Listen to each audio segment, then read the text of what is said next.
Saudações, meu caro, minha cara navegante. E aí, por onde anda o vosso barco em tempos de pandemia? Confesso que o meu barco está ancorado, né?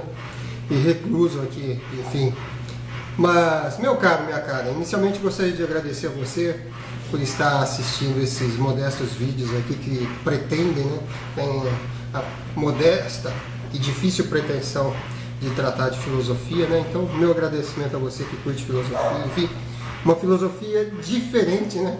Daquela que eu odeio, que foi passada para vocês no vídeo anterior. Mas, meu caro, minha cara, veja, no vídeo de hoje eu gostaria de apresentar para você, primeiro, o motivo que me levou a estar retomando esses vídeos no YouTube, agora com uma faceta diferente. Anteriormente eu trabalhava vídeos de cunhos didáticos, enfim, então logo eu terminava alguma disciplina, eu parava de gravar, e agora eu gostaria de investir nos vídeos, mas com uma outra cara, uma cara diferente, que não tenha tão somente um objetivo didático, pedagógico, né? Isso se deu porque estou recluso, em plena pandemia, né? E ao fazer isso, para passar o tempo, eu tenho visto muito essas mídias sociais, Facebook, WhatsApp, enfim. E olha, o que essas mídias sociais me deixaram com raiva, vocês não imaginam. O que eu vi de obscurantismo, fanatismo, mediocridade, enfim, as mais variadas, e as pessoas se orgulharem, né, de serem desse modo, enfim. E confesso a vocês que me assustou muito. Eu pensei cá comigo o que fazer. Às vezes eu ficava com tanta raiva e um sentimento de impotência tão grande que, confesso a vocês, tinha algumas noites com uma certa insônia, né?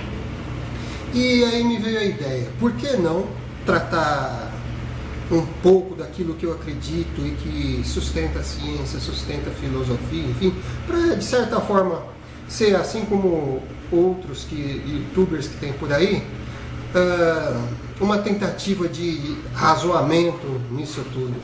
Bom, em razão disso eu iniciei esses vídeos, né?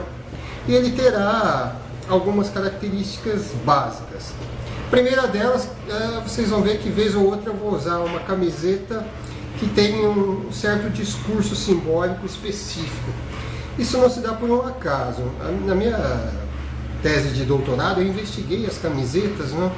As origens das camisetas e mais especificamente as camisetas de formatura, as razões do porquê as pessoas fazem isso, né?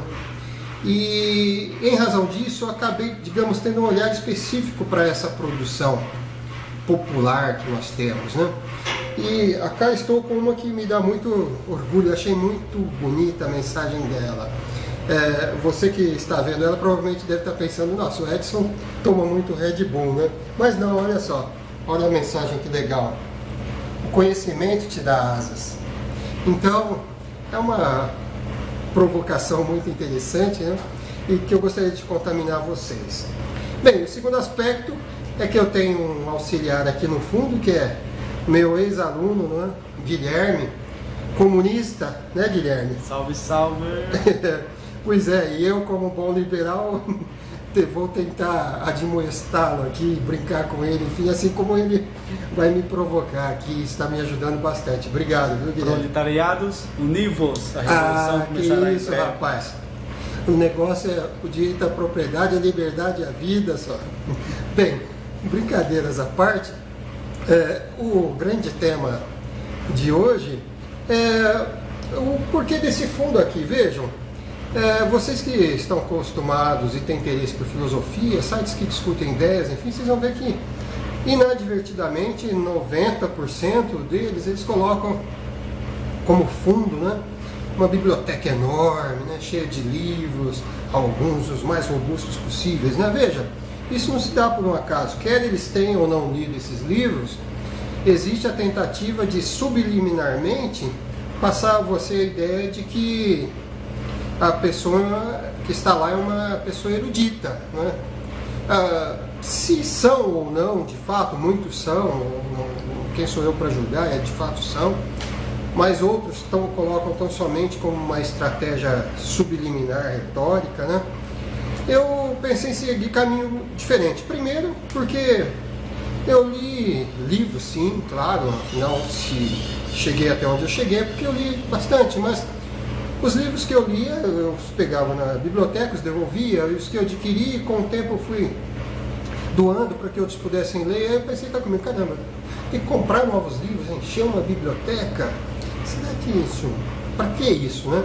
Além disso, tem um computador que está aqui ao meu lado, e confesso a vocês que atualmente eu leio muito mais em computador. E diga-se de passagem, um dos fetiches que existem no livro, que até o cheiro do livro eu estou perdendo, porque devido a uma rinite que eu tenho congênita, o meu olfato, com o tempo, ele foi se perdendo, e nem o cheiro do livro eu sou capaz de captar. Então eu acabei optando por ler obras virtuais, enfim. Então não teremos uma biblioteca que subliminarmente vai dar a você a impressão de que eu sou erudito. Então eu pensei cá comigo, bem, se eu não vou colocar uma biblioteca de livros, o que eu poderia colocar? Coloca um notebook atrás com um e-book, aí você vai passando os livros assim, ó, virtualmente, vai mostrando boa as ideia. capas. Mas o problema disso é que exigiria uma tecnologia, Guilherme, que eu não tenho. Necessitaria ter um fundo bem grande, né, para os livros irem passando. Enfim, já pensou? Milhares de livros, meu caro navegante, minha cara navegante passando aqui. Mas aí eu pensei cá comigo, por que não alguma obra artística que me representasse, né? Eu fui pensar bastante, e aí eu me lembrei de um programa que eu fiz há muito tempo atrás, à época quando na Rádio Claretiana de Rio Claro nós desenvolvíamos um programa chamado Letras com Ideias, e nele eu discutia a filosofia por trás das músicas, e uma delas chamou bastante a atenção do Dan McLean, que eu vou colocar para você aqui abaixo para você assistir o videoclipe. É belíssima a obra e as imagens que lá estão, chamada Starry, Starry Night. Ele faz uma homenagem ao pintor holandês Van Gogh. Bem, por que eu optei então por Van Gogh? Veja, na época eu tratei em Van Gogh a questão da loucura e como a loucura tem relação com a filosofia, né? E Van Gogh, a vida toda dele, ele lutou, né, com a loucura.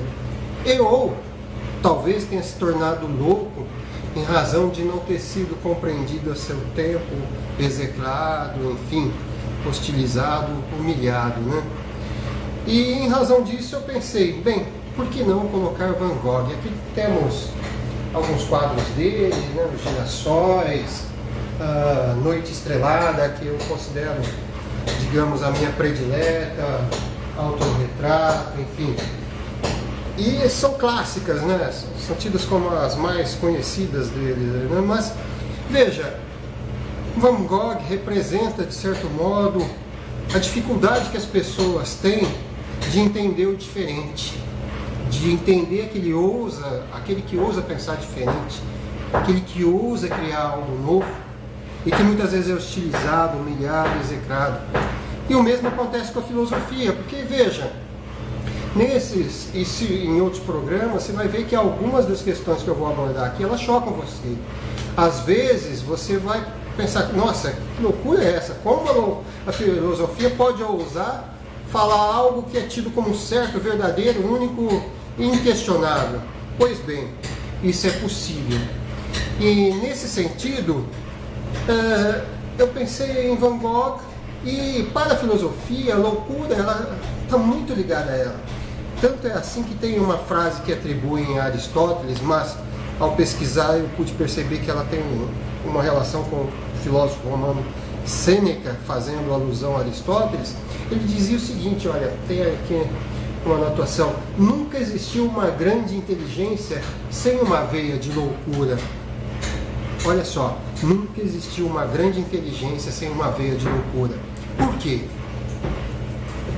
O louco, muitas vezes, ele é julgado por pensar diferente, ver o mundo de uma forma diferente, analisar a vida a partir de outras possibilidades.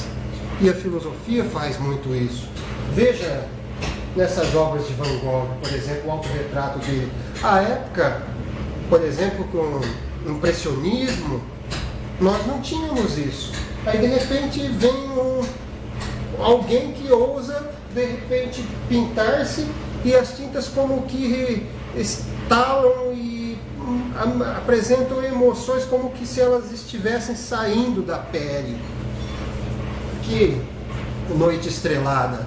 Você seria capaz de imaginar que uma noite pudesse ser tão brilhante, não é? E cheia de nuances de cores, como ele conseguiu ver? Talvez você até pudesse ter percebido isso subjetivamente, mas você, à época, não seria capaz de apresentar isso de algum modo ou outro. E os artistas, os poetas, os pintores e também os filósofos fazem muito isso. Esse exercício de pensar a realidade de um modo diferente, esse exercício de ver o mundo a partir de um outro olhar e sofrer com isso. Porque veja, eu já ministro aulas de filosofia já há muito tempo e eu estou cansado de vez ou outra ser chamado de louco. Confesso, meu caro Guilherme, que quando eu estou com a minha autoestima boa, levo de boa, enfim, respondo de uma forma, digamos, erudita, né? Mas confesso que quando a minha autoestima não está boa, ser chamado de louco às vezes incomoda.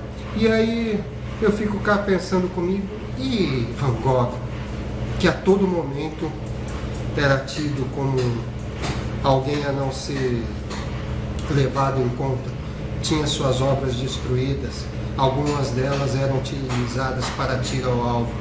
Enfim, diante disso,